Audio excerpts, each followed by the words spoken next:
Okay, and I'm back. So looks like everything's good. Okay, so yesterday I finally, after years of waiting, I got to see the highly anticipated Denis Villeneuve, or however his name is called, sci-fi movie Dune, adaptation of the sci-fi novel Dune, and I got a lot of thoughts. So get ready for my spoiler-free review.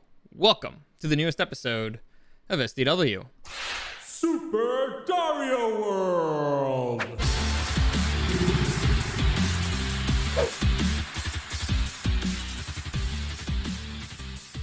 Okay, so like I said, I've been waiting kind of a while for this movie. I did it. For those of you who know, I worked at a radio station. Every year on the radio station, I do a best geek movies or best anticipated geek movies of the year. And for 2020, I had as my number one Dune. And then 2020 happened, and so it's like, well, then Dune did not come out. Nothing came out. So I had to push it back. And in 2021, I redid my list, and again, it came out as number one. Shocker. I'm consistent that way. And so I had it as number one. I was very excited about this movie. I was highly anticipated. And if you want to just skip everything else, you don't care about anything else I have to say, again, it's going to be spoiler free. But if you don't care about anything else, here's the important thing. I loved it. It's great. Can I say it's the best movie of the year? No, it's too early. I still got to see a bunch of other films. But so far, I loved it. Well worth the wait. Highly recommend it. So if that's all you care about, there you go. Worth your money? Definitely.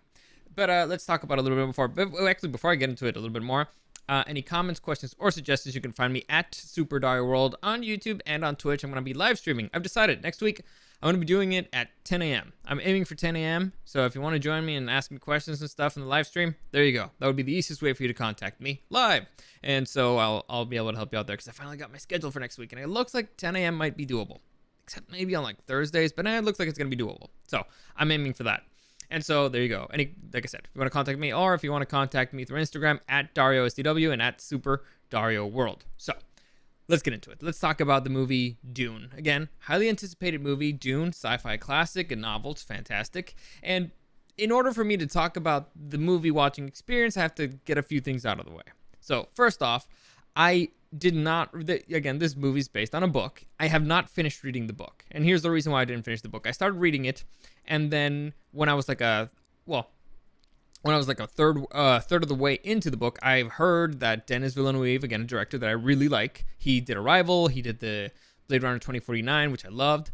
He's a great sci-fi director, and so it was announced that he was going to be adapting the book, and I was like, I'm gonna stop this right here, because I've found that I've had the issue that whenever I watch a movie and read the book, I really like both. But whenever I read a book and then watch the movie, I end up hating the movie because I'm like, they skipped all this important stuff, blah, blah. Whereas the other way, it kind of one complements the other. So I know myself, and I decided, okay, I need to stop reading this because I'm really, really, really want to watch the movie. And I know it's gonna mess up the experience. So I didn't finish reading it. Now, my experience reading the book actually might be helpful for my advice watching the movie. The first and most important thing about the movie that you should do when watching this movie. Most important thing, have a big ass bottle of water. And I mean a big ass bottle of water because you're going to be thirsty as fuck. At least I was. Because I was watching the movie and you're seeing all these beautiful desert shots and people with sand in their mouths and you're like, man, I just want some water. Unfortunately, I arrived late at the movie theater, and so I couldn't buy anything because the line was too long, and I didn't want to miss the movie because when you do the press stuff, they don't show any trailers or anything. It's straight to the movie, so I was like, I don't have time. And so I didn't have time for anything, and so the whole time I was like, I'm thirsty. I just want something to drink. And so, yeah, big advice number one, big ass bottle of water. There you go, number one. Number two, if you have a chance at all to watch this movie with subtitles, do it. It'll make your life way easier, and this is because of two reasons. First off, there's a lot of whispering in the movie. There's a lot of them talking like this, and then all of a sudden they use terms like Fremen, and you're like, what the hell are they saying? Yeah, so there's a few. Fortunately, they do explain stuff, but at first you're like, what the hell did they say? What did I miss it? And sometimes it's not that you missed what they said, it's just that you don't know what the word is. And I had this experience reading the book. When I was reading the book the first time, I was like, what the hell is a Fremen? What the hell is Arrakis? What the hell are all these things? The book's not explaining. What are all these terms that I don't know? And so I was powering through the book. I was very confused. And then the person who gave me the book, he was like, dude, at the end of the book, there's a glossary of like all the words. And I was like, fuck, okay, well, I'm an idiot. And so I just went back, read the glossary, saw the words. I'm like, okay, now I know what all these words mean. And I started reading the book again. I was like, now it makes perfect sense. So when you're watching the movie, there's a lot of words that you're not going to understand. Fortunately, and this is all the credit in the world to the writers and to the director, they explain everything in a very simple way.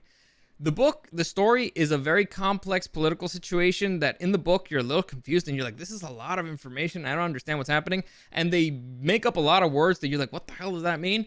Here, they explain it. It may take them like a few, but without actually explaining it, because they just put them in context and you're like, oh, that's what that means. Oh, that's what that is. So it's really well made. And the laying down of the political landscape, they dumb it down extremely well.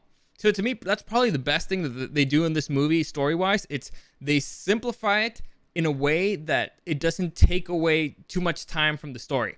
The movie's pacing is really, really slow. All right, I'm gonna say slow. It's slow. It takes its time, but it's interesting because you're seeing a bunch of interesting sci-fi stuff. You're seeing interesting futuristic stuff. You're seeing interesting political stuff. You're seeing interesting personal stuff.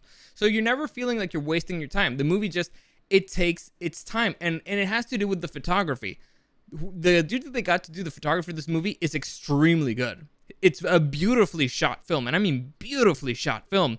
So you don't mind seeing like, oh, this big landscape or this very intimate shot of this flower or this just the person's face with the smoke. So and that's something that I found very interesting because usually when you're adapting a book, stories tend to be rushed. They're like, we gotta rush, we gotta get all this stuff, just cram it in there. Here they did it differently. It's like, okay, instead of cramming everything in there and, giving you a bunch of crap, like they did in Avatar The Last Airbender, how about if we simplify this very complex thing, simplify it and take our time telling the story, letting the characters develop, letting them actually feel. Because there's two very interesting things that are happening in this movie. There's kind of two big stories. There's the big and most stories are this way, but there's the big context of the world, the political nature of the beast. And then there's the very intimate story of what's happening to the main character, Paul. And both are very well explained. And sometimes that's difficult, especially, again, when you're trying to cram too much stuff in there. But since they took their time explaining the big context stuff, the intimate stuff was very, very easy very easy for them to take their time. And that actually helps you understand Paul better. And so I got a question here. Carlos... did I see the pre-screening or is it out to public? No, I saw it press thing. So it's not out in the US yet. I think it comes out in Mexico on the 20-something.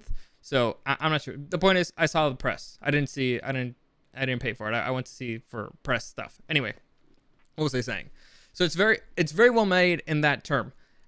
Beautifully shot. The music's fantastic. And they use it very cleverly. At the point where it gives you goosebumps. I was like, and this is the perfect moment for them to put the song. So music's great, visually is fantastic. The casting was phenomenal. Timothée Chalamet as the main character, Paul Atreides, perfect. The dude, okay. The dude is probably the best young working actor today. And the competition is not very stiff. Like he's I think. Off the top of my head, I think he's the best young working actor right now. Dude's phenomenal. And it's not so much the way he delivers lines, it's the way he acts with his looks. The most impressive acting that he does is with his looks. And Zendaya did a really good job too. I was very impressed because I only know Zendaya from Spider-Man and she's a little bit, sassier there. Here she does a lot of looks and they're really good because they convey a lot of information just by looking at you. And there's a lot of moments in this movie where Timothée Chalamet, just with the change of his look, is giving you so much. And then again, that takes time, and it goes with the movie's pacing, and it goes with the acting, and it goes with the directing. So it was a natural fit, and it was working very well throughout. The rest of the cast, what do I have to say? Jason Momoa, Zendaya, Josh Brolin, Javier Bardem. Rebecca Ferguson, all fantastic. Poe Dameron, whose name I don't really remember. I always forget his name. But Poe Dameron, everybody's great. Stellan Skarsgård as the villain is creepily good. I mean, disgustingly good. And in the way that he's like, you feel dirty whenever you watch him. It's extremely well done. The only weak link in the casting was probably Batista, but he's really not there as much, and there might be going somewhere with it. So I'm not completely saying that he's that he was bad. I'm just saying that compared to everybody else, he was the weak link. It's just the rest of the chain is extremely strong. Jason Momoa, you never once, well, at least I never once thought like, oh yeah, that's Khal Drogo. Yeah, that's Aquaman. No, you're like, that's freaking Duncan, Idaho. That's who he's playing, and you feel it. So extremely well acted. Very well directed, extremely well directed, beautifully shot. The music's fantastic. I don't know what else to tell you. Like, I love the movie. As far as the adaptation goes, I thought it was great. It gives you all... this is part one of I don't know how many parts, but it leaves you aching for more. It's interesting. Every shot's interesting. They're showing you clever stuff. They're showing you interesting sci-fi stuff. I am beyond happy that this movie did not suck. Because I was worried about it for a second. I've been waiting for so long, and I had an ongoing bet with Sky. You guys remember in 2020, if you guys listened to the show, I said that I thought this was going to be the best movie of the year. Sky said it was going to be Wonder Woman 1981 or whatever. Ha! Loser! Easy win. And even if Wonder Woman had been a good movie, this one, I think, easily beats it. It's a fantastic film. Again, must watch. I think this is the first time I actually said this in the entire year. Definite must watch, at least for me. I loved it. Like I said, if you're going to watch it, preferably watch it with subtitles. If not, just you'd be ready, because there's going to be some whispering and saying of weird words that you're not going to say.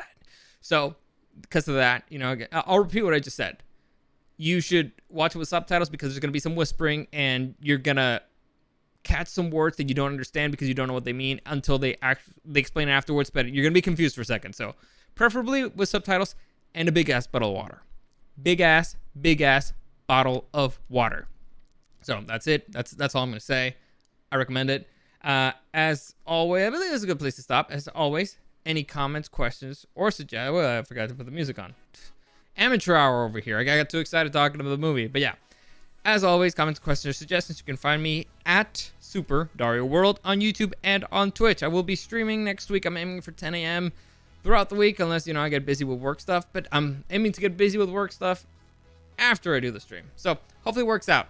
Oh, I got a message here from Mob Nasty. Can't wait till you drop that project with Sky. Thank you. We'll see how it goes. It's still not, again, the project with Sky is still not 100% confirmed. And it's because a few things need to happen in order for that to happen. But I'm in. It sounded like fun. So we'll see. We'll see how it goes. I'll keep you posted. It's always fun, right? As all, like I said, comments, suggestions, you can find me there. If you want to contact me on Instagram at DarioSDW, but I'm not great with social media. So as always, thank you for joining me, and I'll see you again next time.